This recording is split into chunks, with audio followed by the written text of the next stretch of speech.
बिस्मिल्लाहिर्रहमानिर्रहीम। अस्सलाम वालेकुम। इन्फो टीवी में खुशामदीद। आज 10 अक्टूबर 2020 बरोज़ हफ्ता 23 सफ़र बमुताबिक 1442 हिजरी सऊदी अरब की ताज़ा तरीन खबरों के साथ मैं हूँ वसीम। अगर आप भी सऊदी अरब के हालात से बाखबर रहना चाहते हैं तो वीडियो को मुकम्मल देखिए, चैनल को सब्सक्राइब कीजिए, साथ में मौजूद बेल आइकन प्रेस कीजिए ताकि आप तक लेटेस्ट अपडेट्स पहुँच सकें। शामिल होंगी आज के न्यूज़ बुलेटिन में बहुत सी अहम खबरें इंडिया, पाकिस्तान, बांग्लादेश, नेपाल और तमाम मुल्कों से रिलेटेड जो कि एक्सपेट्रिएट होने के नाते सऊदी अरब के आपके लिए जानना बेहद ज़रूरी है। तो शुरू करते हैं आज की पहली खबर के साथ।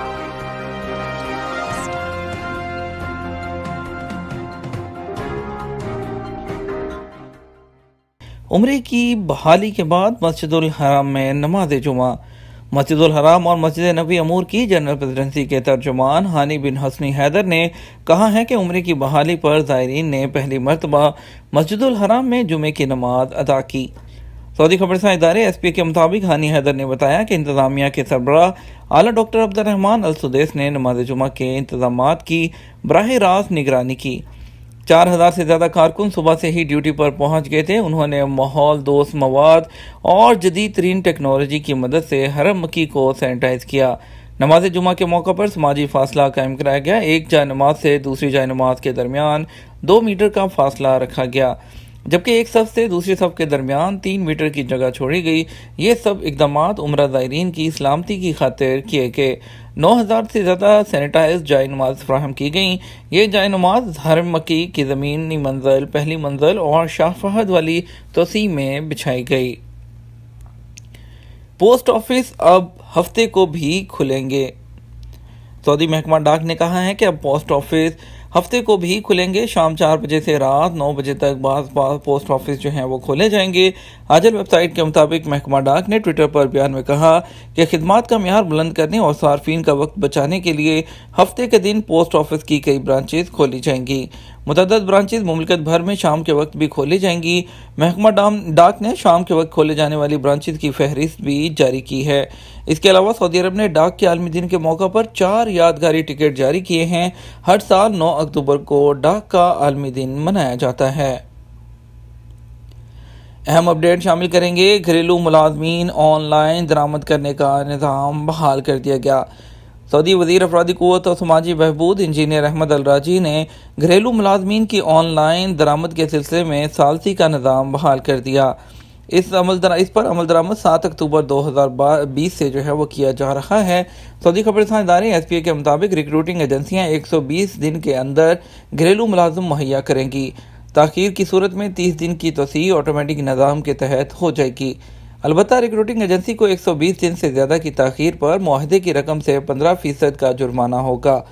वज़ारत अफरादी क़ुव्वत ने बयान में मज़ीद कहा कि अगर रिक्रूटिंग एजेंसी 150 दिन के अंदर घरेलू अमला फ्राहम करने में नाकाम रही तो ऐसी सूरत में अमला दरामद करने वाले शख्स के साथ एजेंसी का मुआहदा ख़त्म हो जाएगा और रिक्रूटिंग एजेंसी को 20% जुर्माने के साथ वापसी करना होगी। सऊदी अरब ने आमदनी में तवाज़ुन कैसे बरकरार रखा। सऊदी अरब ने तेल की मंडियों में बहरानों के बावजूद आमदनी में तवाज़ुन बरकरार रखा है।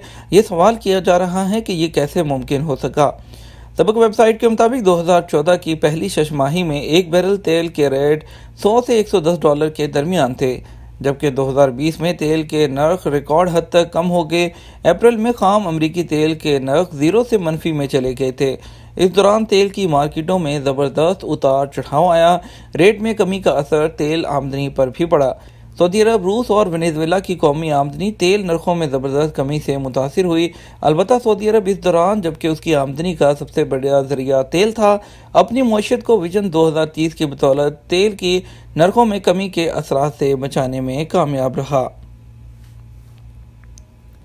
अगली बड़ी अपडेट शामिल करेंगे। जवाज़ात ने इकामा से मुतल्लिक इकामा की पेनल्टी के मुतल्लिक अहम अपडेट की वजाहत करती। सऊदी अरब में जवाजात ने इकामा की तजदीद में तखीर करने पर जवाजात ने जुर्माने की याद दहानी करवाई है। याद रहे कि सऊदी अरब में कोरोना वायरस की वजह से इकामों में काफ़ी लोगों के वो एक्सपायर हुए और उसके बाद उनको ऑटोमेटिक तरीके से तौसीह भी दी गई। लेकिन अब सऊदी अरब में पासपोर्ट के जनरल डायरेक्टर जवाजात ने रिहायशी इकामा जिसको कहते हैं तजदीद में तखीर करने पर उसकी मियाद ख़त्म होने के 3 दिन के अंदर अंदर अगर एक्सटेंड ना किया गया तो उस पर जुर्माना किया जाएगा। पहली दफ़ा 500 रियाल जुर्माना होगा, दूसरी दफ़ा 1000 रियाल जुर्माना है। अगर तो शख्स सऊदी अरब में मौजूद है तो उसको तीसरी बार इकामा एक्सपायर होने पर और रिन्यू ना करने पर लेट तखीर पर सऊदी अरब से बाहर जलावतनी का यानी कि डिपोर्ट का सामना करना पड़ेगा। वह पासपोर्ट के जनरल डायरेक्टर ने इस बात की भी वजाहत की कि अबशर प्लेटफॉर्म या मुकीम प्लेटफॉर्म को इस्तेमाल करते हुए रेजिडेंट कार्ड यानी कि इकामा की तौसीह करना मुमकिन है। पहले तालीमी सेमेस्टर का बाकी हिस्सा भी ऑनलाइन होगा। वज़ीर तालीम डॉक्टर हमद अली शेख ने जुमेरात को कहा है कि पहला तालीमी सेमेस्टर आखिर तक ऑनलाइन होगा। नई फरमान जारी हो गया। आजल वेबसाइट के मुताबिक सऊदी अरब में नए तालीमी साल की शुरुआत ऑनलाइन की गई थी। प्राइमरी मिडिल सानवी स्कूल, कॉलेजों और यूनिवर्सिटियों में तालीम ऑनलाइन हो रही है। टेक्नोलॉजी ट्रेनिंग के इंस्टीट्यूट और सेंटर्स में भी यही सिलसिला चल रहा है। अलबत्ता प्रैक्टिकल के लिए तलबात को कॉलेजों, इंस्टीट्यूट और सेंटर्स में हाजिरी देना पड़ती है।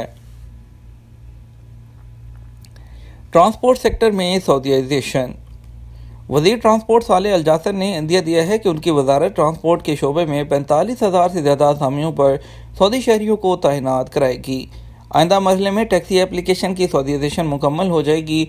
अल अखबारिया चैनल से गुफ्तगू करते हुए अल जासर ने कहा कि उन्होंने 4 इदारों के साथ इस हवाले से मुआहदे कर लिए हैं।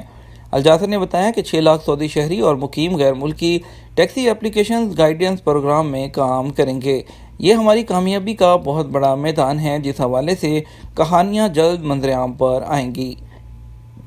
बड़ी अपडेट शामिल करेंगे इंडिया की इंटरनेशनल फ़्लाइट से मुतल्लिक। हमने आपको कल बताया था कि इंडिया की इंटरनेशनल फ़्लाइट्स के बारे में वज़ीर हरदीप सिंह पुरी ने कहा है कि जो एयर बबल्स हैं मार्च या अप्रैल तक चलाए जाने का इम्कान है। इंडिया की इंटरनेशनल फ़्लाइट्स की बहाली जल्द मुमकिन नज़र नहीं आती। इस हवाले से जल्द दिन एयर इंडिया एक्सप्रेस ने अपने ट्विटर अकाउंट पर एक फ़्लाइट का स्केड्यूल जारी किया था, जो कि 10 अक्टूबर से फ़्लाइट का स्केड्यूल दिखा रहा था इंडिया से सऊदी अरब के लिए। लेकिन उसके बाद एयर इंडिया ने उसकी वो नफ़ी कर दी। उनका कहना है कि अभी तक कोई भी सरकारी ज़राए से हमें इन्फॉर्मेशन नहीं मिली कि इंडिया से सऊदी अरब की फ़्लाइट चलाई जा रही हैं। उनका कहना था अभी सिर्फ वंदे भारत मिशन के तहत सऊदी अरब से फ़्लाइट्स का सिलसिला जारी है वापसी का, लेकिन इंडिया से सऊदी अरब फ़्लाइट्स के लिए उन्हें अभी तक कोई भी ऑफिशियल न्यूज़ नहीं मिली है। तो उसके लिए हमें इंतज़ार है, जैसे ही होगा हम उसको ऑफिशियल ज़राए से तस्दीक के बाद शाया करेंगे। अगली बड़ी खबर शामिल करते हैं। सऊदी अरब के लिए फ़्लाइट्स मसला मुकम्मल तौर पर हल हो गया। पाकिस्तान से सऊदी अरब के लिए PIA की परवाज़ों की बुकिंग का मामूल का तरीक़ाकार बहाल कर दिया गया। अब सऊदी अरब जाने वाले मुसाफिर ऑनलाइन ट्रैवल एजेंट्स या फिर PIA के दफातर में जाकर बुकिंग करा सकते हैं। ताहम कोरोना PCR टेस्ट की शर्त ताहाल बरकरार है। PIA के तर्जुमान के मुताबिक मामूल की परवाज़ों के साथ सऊदी अरब के लिए जाने वाली खुसूसी परवाज़ों का शेड्यूल भी सिस्टम में शामिल कर दिया गया है। PIA की इस वक्त 23 मामूल की परवाज़ों के अलावा रवामा 88 खसूसी परवाज़ें भी रवाना होंगी। ये परवाज़ें सऊदी अरब से भी मुसाफरों को लेकर आएंगी। PIA के तर्जुमान के मुताबिक सऊदी अरब के लिए मुसाफरों के लिए सीटों की कमी का मसला मुकम्मल तौर पर हल कर लिया गया है। दूसरी जानब ट्रैवल एजेंट्स का कहना है कि इकामा शराइत के बाद 30 दिसंबर से कबल तो PIA ने टिकटों की बुकिंग का इख्तियार अपने पास रख लिया था। ताहम सूरत हाल मामूल के मुताबिक आने पर ट्रैवल एजेंट्स की बुकिंग बहाल कर दी गई है। हम यहाँ पर शामिल करते हैं स्पेशल फ़्लाइट्स का स्केड्यूल। आपको बताएंगे कि आज पाकिस्तान से सऊदी अरब के लिए कौन सी फ़्लाइट जाएंगी और सऊदी अरब से इंडिया के लिए कौन कौन सी फ़्लाइट्स जाएंगी। बात करते हैं पहले पाकिस्तान की। तो इस्लामाबाद से टोटल आज 4 फ़्लाइट्स जाएंगी सऊदी अरब के लिए, जिसमें से जद्दा के लिए 2, एक रियाद के लिए और एक मदीना के लिए जाएगी। जद्दा के लिए पहली इस्लामाबाद से फ़्लाइट सऊदी अरेबियन एयरलाइन की SV723 जाएगी। दूसरी फ़्लाइट PA2722 एयर ब्लू की जाएगी फ़्लाइट और उसके बाद फ्लाइनास की फ़्लाइट XY316 जाएगी इस्लामाबाद से रियाद रियाद के लिए फ्लाइनास की फ़्लाइट। इस्लामाबाद से चौथी फ़्लाइट जाएगी मदीना PK9713 जिसका नंबर है। PIA की ये फ़्लाइट है। कराची से एक फ़्लाइट जाएगी जद्दा के लिए SV707 जिसका नंबर है, ये सऊदी अरेबियन एयरलाइन की फ़्लाइट होगी। लाहौर से रियाद के लिए एक फ़्लाइट है, SV739 सऊदी अरेबियन एयरलाइन की फ़्लाइट है। मुल्तान से दो फ़्लाइट जाएंगी, एक जद्दा के लिए एक मदीना के लिए। PK9739 PIA की फ़्लाइट है और PK9715 मुल्तान से मदीना मुनव्वरा पाकिस्तान इंटरनेशनल एयरलाइन की फ़्लाइट है। पेशावर से दो फ़्लाइट जाएंगी, SV93 जिसका नंबर है, ये सऊदी अरेबियन एयरलाइन की फ़्लाइट है। और उसके बाद पेशावर से दूसरी फ़्लाइट PA6700 एयर ब्लू की फ़्लाइट जाएगी जद्दा के लिए। सियालकोट से जद्दा एक फ़्लाइट जाएगी PK9745, ये PIA की फ़्लाइट है।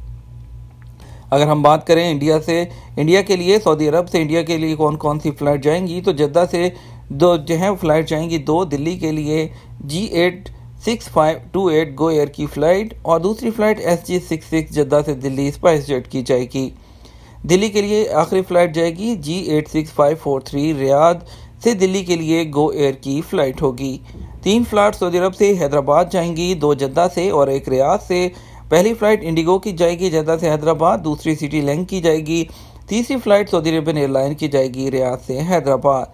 कोझिकोड के लिए सऊदी अरब से दो फ़्लाइट जाएंगी, दोनों जद्दा से जाएंगी, एक स्पाइस जेट की फ़्लाइट है और एक इंडिगो की। और लखनऊ के लिए एक फ़्लाइट है रियाद से गो एयर की G86578 जिसका नंबर है। उसके बाद मुंबई के लिए चार टोटल फ़्लाइट हैं, जिसमें दो जद्दा से जाएंगी और दो रियाद से। पहली फ़्लाइट सऊदी अरेबियन एयरलाइन की SV968, दूसरी फ़्लाइट स्पाइस जेट की SG69 जद्दा से मुंबई, तीसरी फ़्लाइट रियाद से मुंबई SG20 स्पाइस जेट, आखिरी फ़्लाइट IX1232 मुंबई के लिए जाएगी रियाद से एयर इंडिया एक्सप्रेस की ये फ़्लाइट होगी। ATM से चोरी करने वाले गिरोह को 64 बरस कैद। रियाद की एक अदालत ने अल जज़ीरा मोहल्ले के ATM से चोरी करने वाले गिरोह के अफराद को 64 बरस कैद की सज़ा सुना दी। 7 लाख रियाल और वारदात में इस्तेमाल की जाने वाली गाड़ियां भी जब्त करने का हुक्म दिया गया है। आदिल वेबसाइट के मुताबिक पब्लिक प्रोसिक्यूशन के एक अहदेदार ने ATM में चोरी की वारदात करने वाले गिरोह के मुकदमे की तफसीलात जारी की हैं। पब्लिक प्रोसिक्यूशन के अहदेदार ने बताया कि पब्लिक प्रोसिक्यूटर की टीम ने रियाद में फौजदारी अदालत के सामने अल जज़ीरा मोहल्ले के ATM में चोरी का मुकदमा पेश किया था। इल्ज़ामात साबित होने पर अदालत ने मजमूई तौर पर 64 बरस कैद की सज़ा सुनाई। अगली खबर शामिल करेंगे, कोरोना के 407 नए मरीज, 24 अमवात। सऊदी अरब में कोरोना के नए केसेस में कमी का सिलसिला जारी, 500 से भी कम नए मरीज सामने आए। 9 अक्टूबर को गुज़श्ता 24 घंटे के दौरान 407 नए मरीजों की तस्दीक हुई। इस तरह मुतासिरीन की तादाद बढ़कर 3,38,539 हो गई है। सियाहत और तफरीही शोबे में सऊदी नौजवानों की तरबियत। सऊदी अरब के ह्यूमन रिसोर्स डेवलपमेंट ने अलकदिया इन्वेस्टमेंट कंपनी के साथ एक मुआहदे पर दस्तखत किए हैं, जो सऊदी नौजवानों को मेहमान नवाजी और तफरीही शोबे में काम की तलाश के हवाले से तरबियत फराहम करेगी। हदफ के डायरेक्टर जनरल तुर्की अल-जवीनी और QCI के माइकल री-इनिंग ने दस्तखत होने वाला ये मुआहदा सऊदी अरब की लेबर मार्केट को सऊदीजेशन की तरफ एक और कदम है। ताइफ म्यूनसिपलिटी ने 11 बंद सड़कें खुलवा दी। ताइफ म्यूनसिपलिटी ने अलवसाम मोहल्ले में तामीराती मलबे से बंद 11 सड़कें खुलवा दी। सड़क बंद करने वाले ठेकेदारों के खिलाफ सख्त इक़दाम किए गए। आदिल वेबसाइट के मुताबिक ताइफ म्यूनसिपलिटी ने ठेकेदारों, प्लॉट्स और इमारतों के मालिकान को वार्निंग दी है कि तामीराती सामान और मलबे से सड़कें बंद करना खिलाफे कानून है। यह था हमारा आज का न्यूज़ बुलेटिन। मज़ीद खबरों के लिए शाम 6 बजे का न्यूज़ बुलेटिन देखिएगा। इसके साथ हम आपसे इजाज़त चाहेंगे। वीडियो को ज़्यादा से ज़्यादा लाइक और शेयर कीजिएगा। आपके कीमती वक्त का शुक्रिया। अपना ख्याल रखिएगा। अस्सलामु अलैकुम।